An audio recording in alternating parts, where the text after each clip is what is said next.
Good morning, everybody. Today is a day where we are going to prove that we are preserving the past and embracing the future, because we have some futuristic music that I think Shirley and Ron Singleton are going to like, because it's happy, yada music. And for their 30th anniversary, y'all can get up and dance to this. And then we have Preserving the Past, because I interviewed an amazing, wonderful gentleman. His name is J.A. Whidby, and I think you are going to enjoy this. I think that about 90% of my viewers will 100% agree with everything he says. I think about 8% more will agree with about 97% of what he says. And I think about 2% of y'all are going to go, huh, what are you thinking? But I think it's going to be a good day. I think you're going to enjoy getting to know this gentleman who lives on property where his mom and dad relocated from Gwinnett County in 1907. Land was 75 cents an acre in ball ground. Now y'all think about it. 75 cents an acre in ball ground, and the family purchased 300 to 400 acres of land where they farmed, and we're going to get to know this gentleman today. It was really cool to be in his presence. It was really cool to hear his attitude, and I love his grit. He is very opinionated, and I like that. Y'all know that about me too. You know that we are bringing Xana on a whole lot recently. We had a plan in place. She was going to take her first steps on TV. It didn't happen.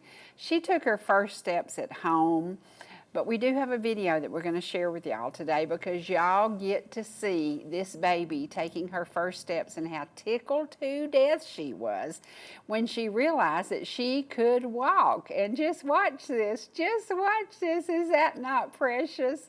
Those little fat knees look like mine. And then this week was a week of giving. This is a Dominic's Mission event that happens once a year.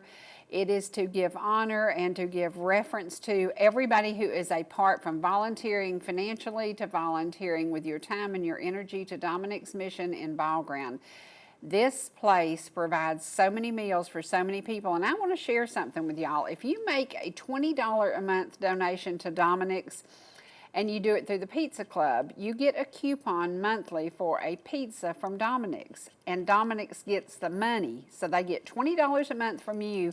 You get a pizza in return. How cool is that? How cool is that? So be a part of giving back. If we can't do for others, then we aren't here doing the right things. And I think I understood that more after I met with the gentleman yesterday. So if you would like to be a part of Dominic's Mission, you can check out their Facebook page, you can check out their website, and just read a little bit about it and understand that there are still people hurting in today's economy. People can't buy groceries. Now this was a home sadly that burned. And then our friend Larry Dodson came in and did a beautiful painting of the home as it was in about 1905. When he did that, I always said my goal would be to rebuild that home as it was in the olden days. And I'm not sure if that's the color it was back then. I think Sue had said something, maybe it might have been yellow at one time. But anyway, we are going to be preserving the past in Ball Ground. That's a lot of what's happening, is people are coming in and developing, but at the same time preserving trees, preserving parks, doing things to keep the community a small walking community. Very important, and very important to the right developers, and I think that's awesome, because Ball Ground is a small walking community and we want to keep it that way. In the near future, there are going to be a lot of homes built in Ball Ground that are all walking distance to downtown Ball Ground, walking distance to a 50-acre park, and you see that park in our commercial when we open. Trace is walking in that park, and they took our drone and went out there and did some footage. That's walking distance to downtown Ball Ground. So if you want to picnic with your children, if you want to take them down to the creek, it is all free. And that's part of living in Ball Ground, where we truly are preserving the past and embracing the future. So we're going to go today to something that it was an honor to get to do. And this is an interview that we've been trying to set up for a while. He's had some health issues, And to be quite frank, we were a little bit afraid that he wouldn't be here for us to do the interview. We missed getting to do an interview with a precious lady who was a ball ground. Just everybody knew her and everybody loved her. She passed away recently, and I think that brought it to light with us that if we're going to interview these folks, we better get out there and do it. And so we did yesterday. So thank you to Jenny Byers and to Sandra Penley for helping me and setting this up and being there. And what a sweet gentleman. What a opinionated and wise gentleman, and I really liked him. So we're going to go, when we do a little bit of music, we're going to bring a little bit of the future to you, and then we're going to bring a little bit of the past to you. So we're going to share that. But I'm so glad that y'all got to share with Xana's first walking. I really wanted her to be walking here on TV. That was my plan. And the kid just didn't cooperate. I don't know why she won't mind her nanny, but she didn't. So anyway, we're approaching her first birthday, and it's really cool. She walked at 11 months and 2 days old, so that is awesome. She's so precious. And thank you for loving her, and thank you for liking all of her pictures on Facebook. So today, you're going to get to know a gentleman. Today, you're going to get to know some music. This music is from one of our producers' brother wrote this song, and he and his girlfriend perform it. And they just took a drone and did some shots, and you're going to hear, this is just kind of happy, I feel good music. So I want you to sit back and enjoy it. They play at a lot of the events and venues around town and all around North Georgia. So you can pick up a little bit of their music. It's on Spotify, and I'll give you that information later. But just sit back. Ron and Shirley, this is for y'all for your 30th anniversary.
Xana was here today, she'd be up on this desk dancing and da-da-da. That is happy music. So to Ron and Shirley Singleton, happy anniversary to y'all. Happy, happy anniversary.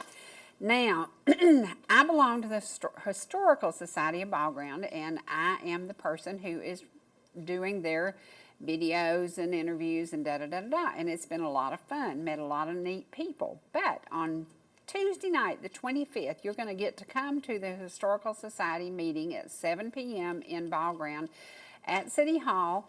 And you're going to get to, if you don't know him, if you're new to the area, Judge Jackson Neal Harris is going to be the speaker, and you're going to get to hear a little bit about what his life was like growing up in Ball Ground. He's been married now for 40 years, has grown children, but Ball Ground roots, big time Ball Ground roots. And we want you to come and get to know him. And he has been a big part of the Historical Society and contributes and does things for them. And that's what it's about. It is about preserving our past and embracing our future. You have to do that. We have to accept tomorrow. Now, I'm going to share an interview with you now. We're not doing all of his interview because we were with him a long time, but we're going to do parts of it today. We're going to do 6 or 7 minutes, take a break, 6 or 7 minutes. You will love this guy. He is part of the past. He can also be part of the future because he encourages others to stay in church, get your kids in church, open the Bible, read the Bible, know that we need to follow God's word. And he is amazing. Everybody says he is the best Sunday school teacher ever. So 2 ladies who were with me know him, go to church with him, and were very familiar with him and his wife and the family. And they just couldn't say enough about his amazing family and the work ethics they have. So I want to share something about work ethics. Every job is a self-portrait of the person who did it. Autograph your work with excellence. If you are a garbage man, pick up the garbage with excellence. If you are a senator, go to work and do it with excellence. If you are the governor, do it with excellence. No matter what you do, your job can be very simple, can be very easy. You can cut somebody's grass. Do it with excellence. You know, everything you do, put your best foot forward. And I think that that is what Mr. Whidby does. He was over the payroll department at Georgia Marble. They offered him a much bigger position, and he said he just didn't want the responsibility. He was already over 300 people. Georgia Marble employed 300 people at the peak of the time when he was over their payroll. You think about that. 300 jobs were lost as things changed in mining. The mines are still open, but things are very, very different now. And actually, my mom landed up in Tate, Georgia because of the Georgia Marble Company. She ended up with a job, and it was just amazing. It was so cool that she came out of Atlanta, executive secretary for Minute Maid, and then ended up with Georgia Marble. So it was really, really cool. And I love the idea that we still have that history. We still have people around who worked at Georgia Marble during the heyday. It is important to interview them and to share their message and their work ethics. And I love to hear him as he talked about his daddy was a farmer, but he was a great farmer. He wasn't just a farmer. They raised everything they ate. They captured or trapped everything they ate, from possum to squirrel to deer to, he said, elk used to roam their 300 to 400 acres in Ball Ground, but now the elk are not there anymore. And he said he guessed they were just all killed off, but that's what you do. You have great work ethics, no matter what you're doing for a living. You know, the first job I had that I really, really was excited about, I worked for a law firm in downtown Atlanta, and I loved every minute of it. And every moment I was there, I was learning something from somebody else. If you're a young person going to work and you have some older folks that you work with, look up to them, listen to them, learn from them. Today you're going to get to learn from J.A. Whidby. He is amazing. And if you were lucky enough to know him during his work years, if you were lucky enough to know him growing up, you know that his work ethics are amazing. So you're going to get to know him today. And you will hear a little bit about him, about his family, about working, and about how very, very different Ball Ground is. So sit back and get ready to enjoy meeting a very special gentleman. Try to relate it to you. Tell me what are your first memories here in Ball Ground? Well, as a child, I was born right over there, on this farm. Mm-hmm. And how many acres? we had about between 300 and 400 acres in here. Mm-hmm. And the farm, and of course, we started, had to after everything set in with my daddy. My grandpa come in here and bought this property in 1907, and he paid 75 cents an acre for it. Do you think he overpaid? And and then they farmed. They built their own house. They did everything. He had 2 brothers and 1 sister, mm-hmm. and they all originated from Gwinnett County. And there was 3 brothers. The Whidby family come from England. Wow. And they come over and landed in Virginia, I understood. Now, this has just been handed down through the years. Of course, mm-hmm. I've got some records mm-hmm. of it, and they say there is a port over there that was named Whidby after them. I don't know, but I guess most all of them, Whidby's is outlawed, probably. I don't know, but anyway, they started moving on down, and then Whidby name has been changed a lot of times. The spelling. I think we the only brother that kept the same name. See, none of them could read and write in those years, and there was one of the brothers she married a doctor, mm-hmm. and he was a medical doctor, and that's back in the days when they come out with the wagons, and did their medication and everything from wagons and whatever. And so they landed there, and then they moving down, and I've got records of a lot of the plantation. They was plantation owners and mm-hmm. so on and so forth. And so my side of the family moved in here and over in Gwinnett County around Beaufort, Georgia. And most of them married people within this area. Some of them married part Indian and so on and so forth. And mm-hmm. so they moved in here, and they come over here and moved over in Cherokee County in 1900. And Highway 5 at that time was a dirt, of course, and is my understanding. It was down here on Highway 5 is where they moved to, where they bought the first land. And they paid 50 cents an acre for it. It was land back in those days on the front side was cheaper than the land that was tillable land, farmers. They all farmed. They didn't have any means of making a living unless they farmed. So they farmed and continued farming. And so when they bought this over here, it was because of the tillable land that they got. And so then we moved. Well, from there they moved down. We have the scenario that was talked about a lot, and people would come in from the mountains. That's when the chestnut trees was real mm-hmm. good, and they would ox carts would come down, and they'd carry chestnuts, and they'd carry them to Atlanta. And my daddy always told a story that this fellow would always come with his ox cart every year and carry it to Atlanta. And it took him 2 weeks to go down there and come back, and they camped down there at their site, close to the road. which was the only dirt road, you know, in the county. And the county road moved all the way up. It come across up here, and they called it Charm Crossing. That was before you get to Gober.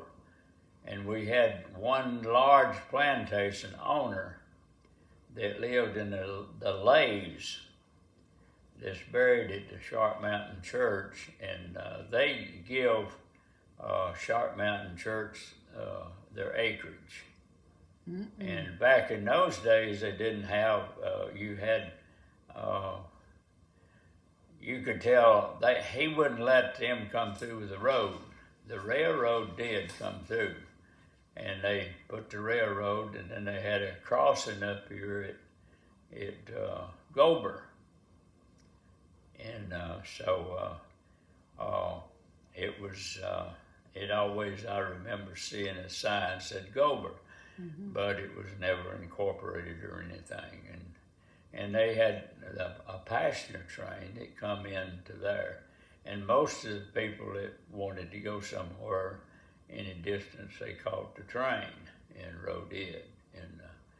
And so the other brothers that from those counties moved in different places around. Most of them stayed, one of the brothers stayed up in I believe Tennessee or Virginia, or somewhere in those Kentucky areas. And he owned lots of plantation and a lot of slaves at that time. And then they moved down in this, like I say, that they moved here. And so they built a house along with their daddy. And so I'll call them later.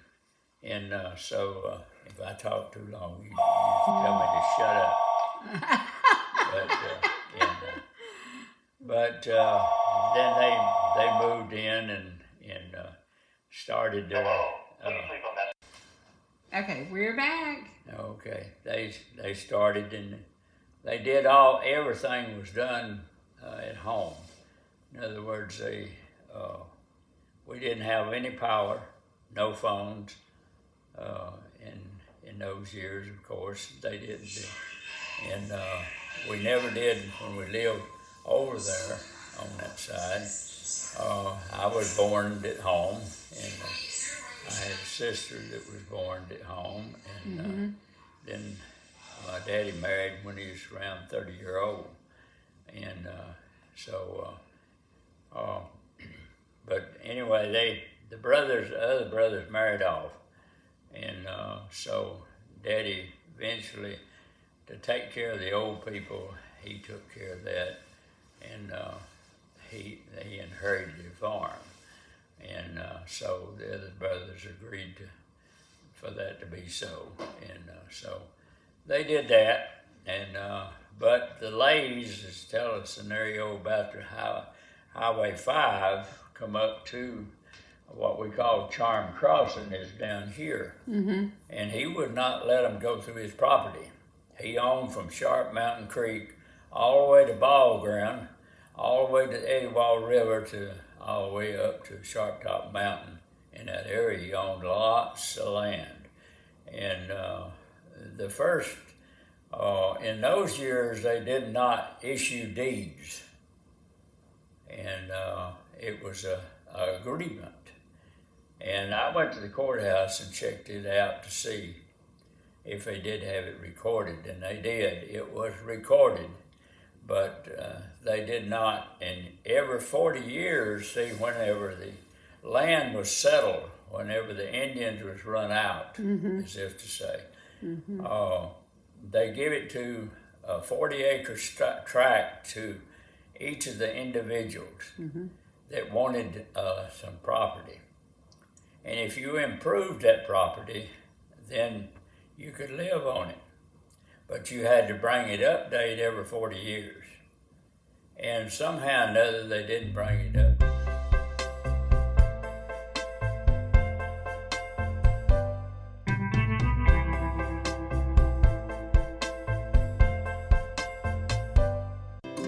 Whether you're in the mood for chicken strips, a delicious burger, our classic banana split, or an upside-down thick blizzard treat, we've got you covered. Hot and fresh food every day, every time. And delicious DQ soft serve make the perfect pair at your favorite place. Not fast food, fan food fast. Your Blue Ridge, Ellijay, and Jasper Dairy Queens are your meet, eat, and treat headquarters. Thank you for choosing DQ. How may I serve you? The mountains are calling, and they're closer than you think. Farmers Crossing in Ball Ground offers creekside lots with homes beginning in the 400s. Walking distance to downtown shopping, dining, tennis courts, Calvin Farmer Park, and local events. It also includes a beautiful hike to Long Swamp Creek. Leave the car and the worries behind. Move in by fall 2023. Call Cherie Martin at 404-375-0590 or Evelyn Calhoun at 770-733-0779.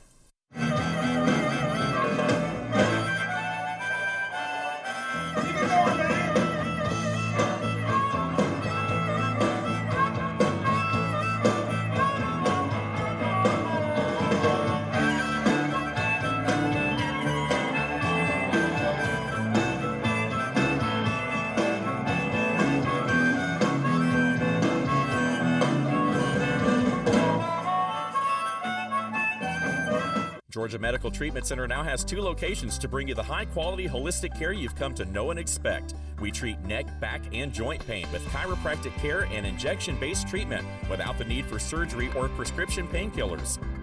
Our medical weight loss program can also provide relief while ridding your body of toxins, pounds, and inches while improving your overall health. Call today for a free consultation, 770-345-2000, or go online to georgiamtc.com. Hi, I'm Ryan Blaney, a third-generation race car driver, and we dedicate a lot of our time to going as fast as possible. But when my grandpa was diagnosed with Alzheimer's, it was a very unexpected bump in the road for us. It's important to notice if older family members are acting differently, experiencing problems with their memory, or having trouble with routine tasks. Early detection of Alzheimer's can give your family time to explore support services, make a plan for the future, and access available treatments. If you or your family are noticing changes, it could be Alzheimer's. Talk about seeing a doctor together. Whether you're swimming in the sea, or splashing in the pool, making a masterpiece, or just making memories, writing a great American novel, or writing your term paper that's due tomorrow. Whatever you do in life, Farmers is here to protect it. For all your insurance needs, call Donald Curtis in Blue Ridge.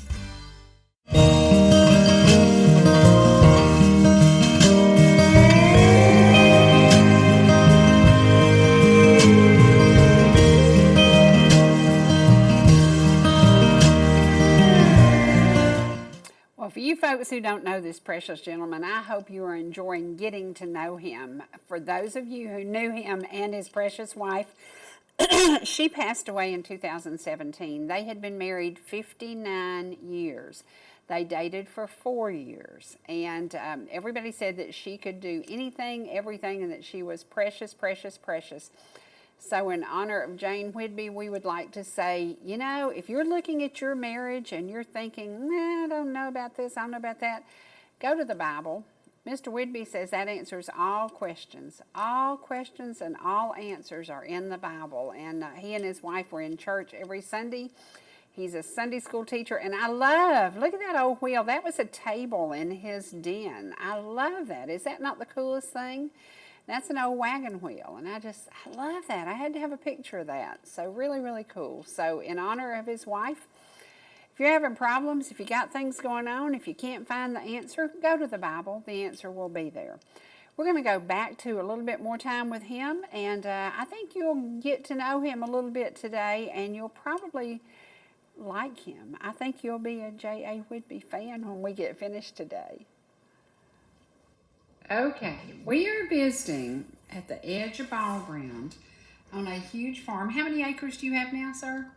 Well, I've got 60 left. 60 left, out of 300 to 400. Yeah. Well, that's the estate, you know, with the estate. I didn't have it.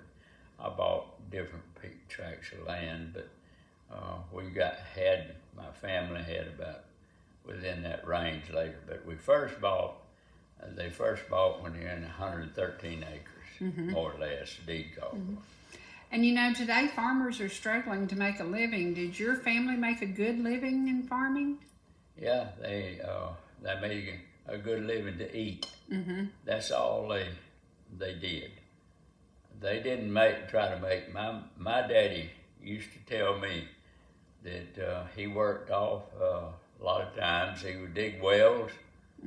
He would top trees. He would trap on the creeks and to raise money for the furs, get the furs, you know, and ship them and raise a little money that way. And his maximum amount of income was $500 a year at that time. Wow. But he thought he had a good year if he made $500. They'd try to at least get one bale of cotton a year, and that would be their fighting money, as if to say they would buy, like the only thing they bought off, they raised their hogs, they raised their cattle, they raised their chickens, they had turkeys, they had every kind of animal there was on the farm, and say they used all that. And so it was, the only thing we bought was like sugar and flour. We didn't have one of them. We carried our own meal, own corn to the mill, and had it ground or whatever. So that's the way. And then when we first started back in those years, when I was a kid, we moved off from a backside to the front side to this house over here owned all the way to Highway 5.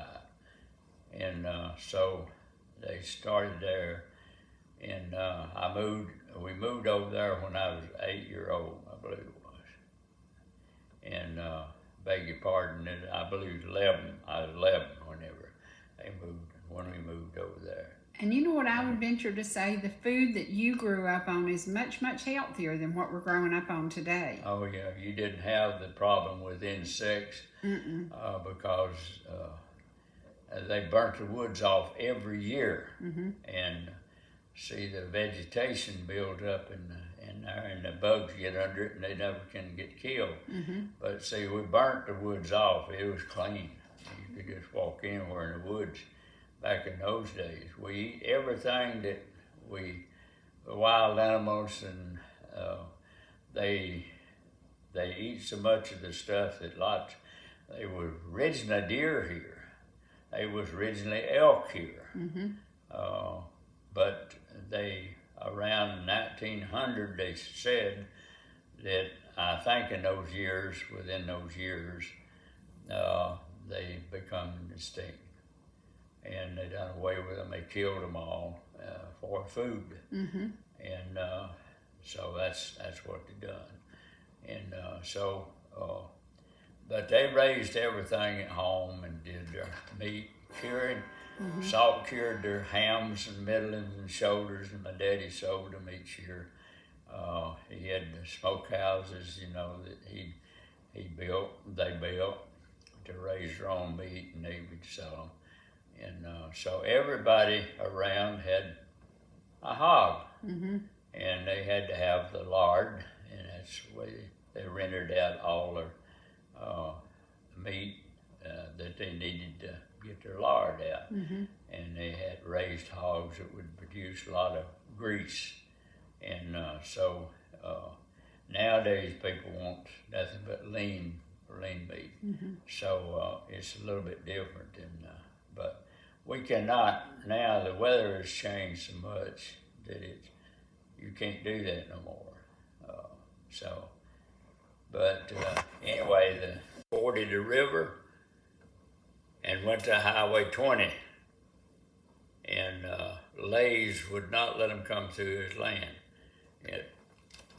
And back in those days, if a landowner said you didn't,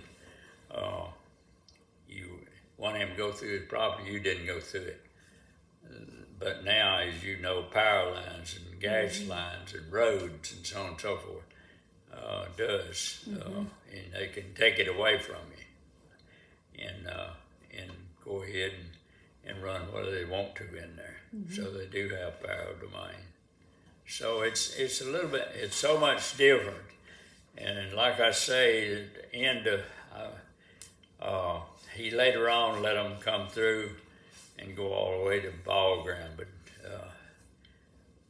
but I have no records of, of the exact. I'm just a hearsay, some of it about the landowner that he owned, whatever. But this, I do have deeds in later years of the land that they bought, but and I still got them. But anyway, that's the way they done it. So your father never worked on a public job, but it sounds to me like he worked harder than anybody who does a 9 to 5. The working time of those years, so you didn't have, you had to work from daylight till dark. And they would not let you do anything. If you worked at a sawmill or whatever, you had to start at daylight, and they had steam engines that pulled the mills most of the time. And they used oxen lots of times to pull their logs to the mills. And they would sit down and they'd sawmill a big set, and that's the way they made. But most of everybody in those years, back in those years, made liquor because that was, and that was one way of getting their income, because they couldn't get nothing out of their corn. Right. And so that's the way they did it. And then I remember back, we'll jump forward now, and we'll go to the time that when I moved, we moved to the front side, and about the time that they did have a power line on Highway 5 out here. And the old Highway 5, that was for, of course, 515, 515 would be open, all of those roads, 4 lanes. So we did, I can remember, we lived 1 mile off the road from when we lived over here. And you didn't see anybody except your own family, very seldom you'd ever see anybody. And it'd be about maybe once a week, and lots of times the main thing we went to was churches. We went to our church, home church, and we always went to Sharp Mountain. We went to other churches too around that was running, and they had what they called circuit type preachers that come around and help hold revivals and tractive meetings. So anyway, we moved to the front side, and then we began to get in the power. Of course, it had a little old drop cord that come in with a 30-ounce fuse with it. And so Mother cooked on the wood stove. We had the well over here on the river. So Daddy was, he was really engineering type guy. He put in a ram to pump water to over here for the power. And so everything we eat off the farm. Apples, we had every kind of fruits to be thought of. You didn't have to worry about bugs or insects in those days. And meats, like we say, we raised it. So when we moved, over here, and when the World War II, I was real small. I can remember the only mills that was running in the area. We had what they call Bell Bomber at that time. My mother worked there. And so we had Consumers Monument at Ball Ground. And then Georgia Marble come up there. And then Georgia Marble had one at Canton too. And then they built a cotton mill down there. And the only thing that was workable was Bell Bomber or General Motors, and so most everybody had to work. If they did go to work, they went to a cotton mill or some sort of that way, because they made a lot of denim clothes and so on and so forth, and used a lot of cotton in those years. The people did, but they, and but when the war ended, I remember as a kid, it was just well, we heard the whistle start blowing, and we thought that they had already told us to make sure that we didn't turn no lights on at night, because we were afraid the enemy would come in, you know, with their planes and see. But anyway, they went ahead, and I heard the whistles blowing, and we all went out in the yards, and the monument place was doing the same thing. And so we thought, well, we've been invaded. And so Daddy said he said, well, he'd go to the front side and see if he could find out. And so we didn't have no communication, so he went out and found out and checked, and the war was ended. So that was about 47, 48, somewhere along there, I think, and best I remember. I don't know. All right, we're going to talk technology, because today's technology, we are actually recording you on an iPad, which is a thing of today and of the future. When we look back, before telephones, before electricity, you are a water finder. What do you call that when you take your stick and find water? What do you call that? A water locator? When you do your, with the stick and find water, what do you call it? Yeah. Whenever you, I can't even think of it, take a stick and a peach tree and find water, diviner. Diviner, yes, yes. Now that's the way the world used to be. Right. Do we think it was a better world then? I think so. You better believe it. Yeah. I can tell you the reason why we're in the shape we're in. Tell me. Because they've got away from God. Mm-hmm. Absolutely. They don't put God first. If you want to know something, you ask God. Mm-hmm. Mm-hmm. And it will work. Mm-hmm. That's the reason why marriages don't work. That's the reason why children don't mind everything. You had to do everything that God said to do, mm-hmm. to live, to be, do the right thing. If you didn't, that's the reason why we're run to death with all, in my opinion, and I've been shown that. Mm-hmm. I know it to be true. Right. If you don't put him first, mm-hmm. and ask him, when you get up out of bed in the morning, when your feet hits the floor, you continue praying. Ask him to lead you through that day. And his guardian angel will take care of you mm-hmm. that day if you've been saved. Mm-hmm. Every man, woman, boy, girl that has the breath of life in has got a soul. Mm-hmm. And it's so important that they put him first. See, that's the reason why I hate these things so much, because, see, visitation is a thing of the past. Mm-hmm. I don't even know who my next door neighbor is. Mm. And they don't want you over there. Most of them is foreigners from somewhere else, moved in here. Their culture is gone. This country is going to be overrun by a foreign country.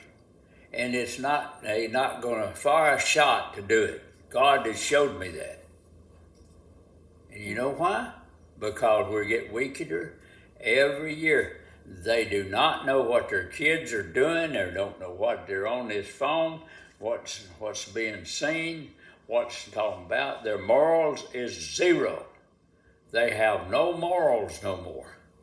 That is the reason why that God has sent this on. Leprosy was the first disease that was put on man. God has never took it away from all these diseases through the years, has been that's put on a man. He's given a remedy to help it. Everything I've seen, they say leprosy is still going on today, but they've got a remedy for it. Now it was most feared back in Jesus' time. Now look at what's happening. Okay, different ones all through these years, scenarios, these storms, these tornadoes and everything.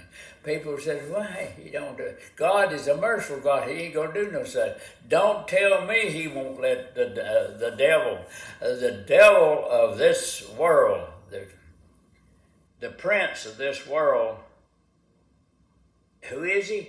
He is the devil. When we do our shopping, when do we go and eat out? Most of the time it's on the Sabbath day. He's not pleased with no such thing. Mama done her cooking on Saturday, got it ready, covered it up with a cloth. We didn't have refrigeration. Hey, all of that was done through the years. And you didn't have the problems. You had 100-fold, 90 to 100-fold of all your vegetables each year. You didn't have to go out there and poison them and do all of those things.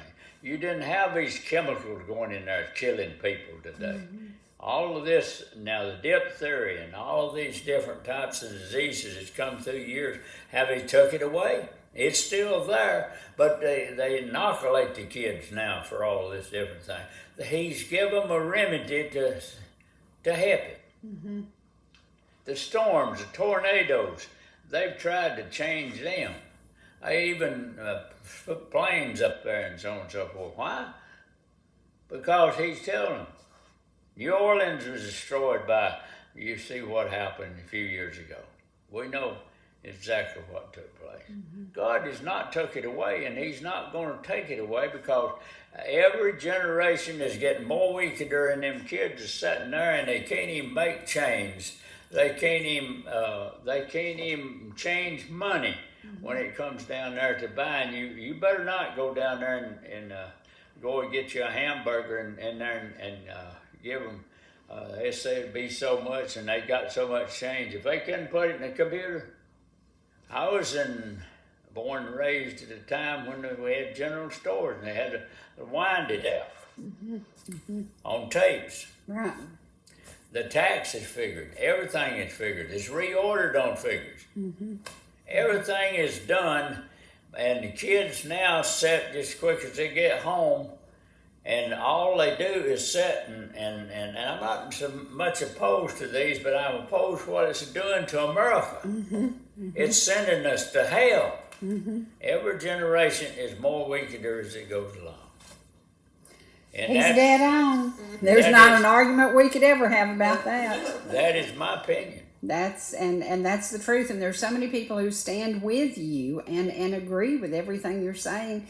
The problem is we have to get them together, because it takes numbers to get us back on that straight road. And we can do it, but man, it's been tough, because I think we're taking the easy route. There's no common sense anymore.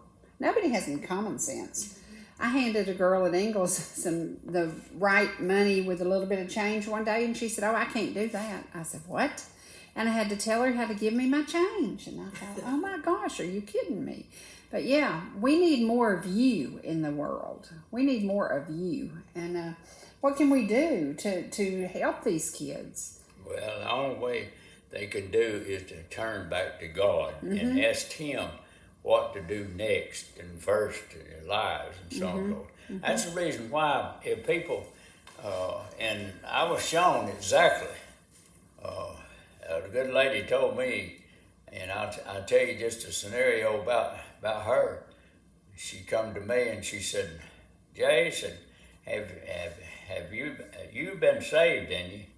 And I said, "Yeah." She said, "Well, I want you to promise me something." I said, "Lord, what's that?" She said, I want you to pray and ask God, the right one, to to choose for your mate. I said, you're getting the age now, you're gonna start going with girls.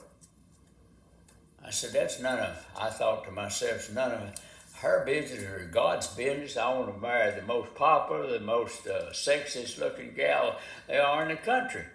But that's not important. That's not what God wants you to do. He's got a mate for you if that's the way he wants it done. So you got to ask him. No. I went ahead and I promised her. She told me, said, you probably. And I never did have no problem with it. I was going to a girl, and I got pretty serious with her. And I thought she did. Well, I went with her about 4 years. And it come up to the situation that I was going, I went to high school, and I didn't take a lot of bookkeeping, ledger work, and typing and stuff like that in high school. We didn't, ordinarily didn't go to college that much anymore, no. But I wanted to go to Massey Business College. That's the one I could go to at night, and it helped me a lot. So I went to Ellijay. It was the closest place I could find. Then when I got off from work, my regular job, I went to Ellijay, and Mama would fix me a snack to have to eat, and then I'd go on up there and go to Ellijay and go to school.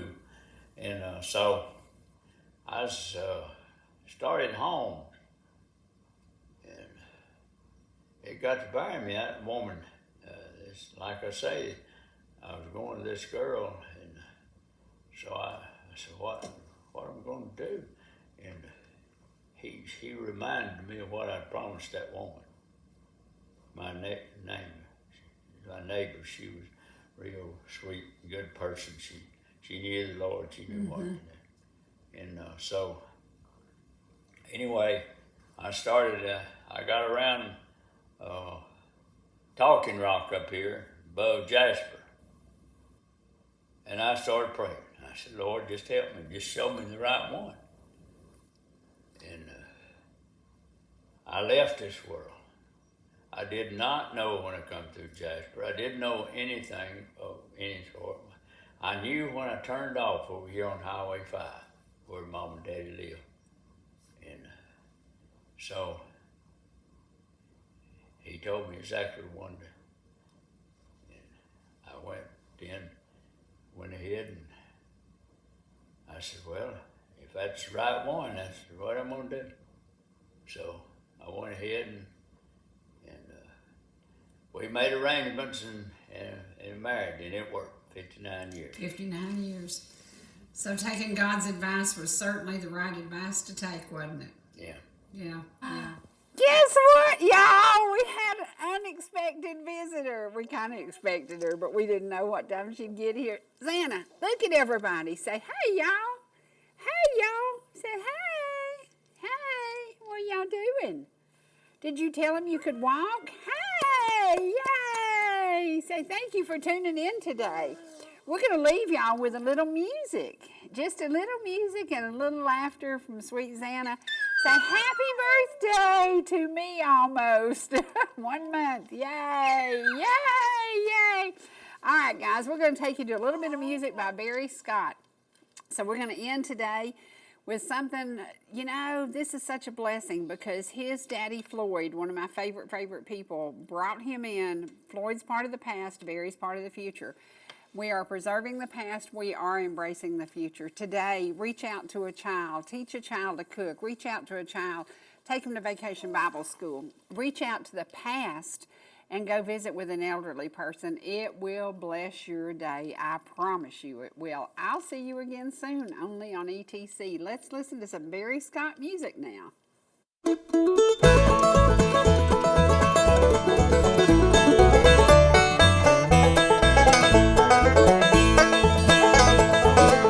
As a child I used to wonder how far it really was.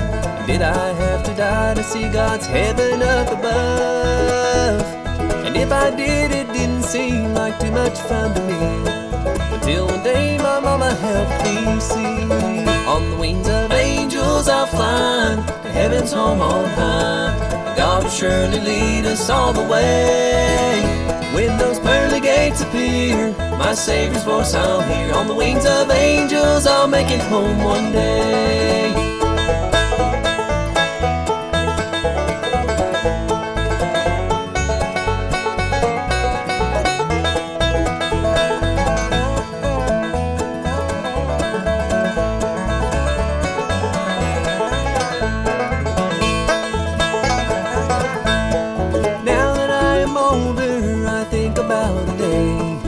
My Savior calls me to my new home far away. But my memory takes me back to the child of yesterday. And I know God will send an angel down my way. On the wings of angels I'll fly to heaven's home on high.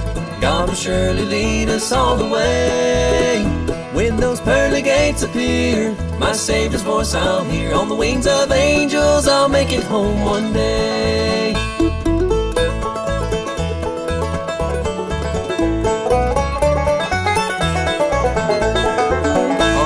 Of angels I'll fly to heaven's home on high, and God will surely lead us all the way. When those pearly gates appear, my Savior's voice I'll hear. On the wings of angels I'll make it home one day. On the wings of angels I'll make it home one day.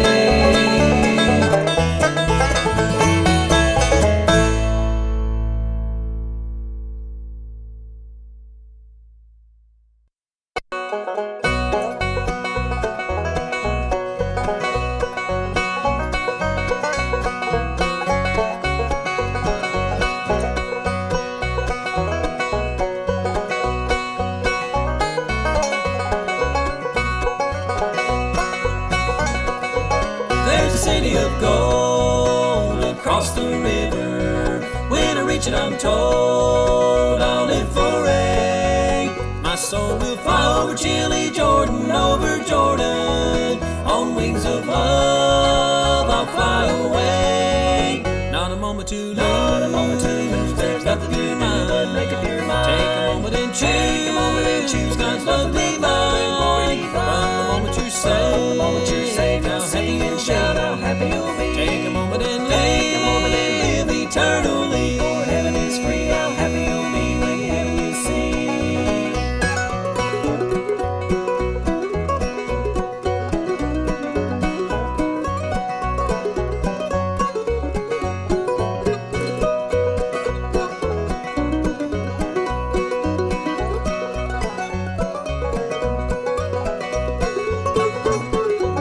I'm so glad that I know sweet peace and pardon. Wheresoever I go, I'm glad to say, my soul will fly over chilly Jordan, over Jordan. On wings of love I'll fly away.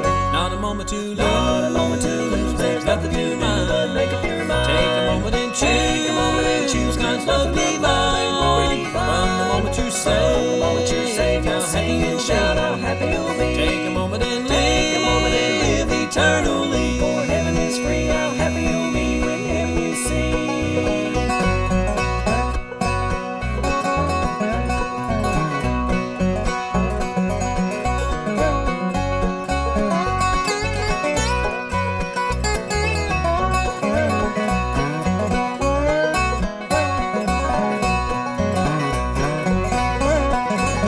Oh, the river is wide and rough the water, but the Savior will come for me someday. My soul will fly over chilly Jordan, over Jordan. On wings of love I'll fly away. Not a moment to lose, not a moment to lose. There's nothing to do but make up your mind. Take a moment and choose, take a moment and choose God's love divine. From the moment you're saved, how happy and shout how happy you'll be. Take a moment and live eternally. For heaven is free, how happy you'll be when heaven you see.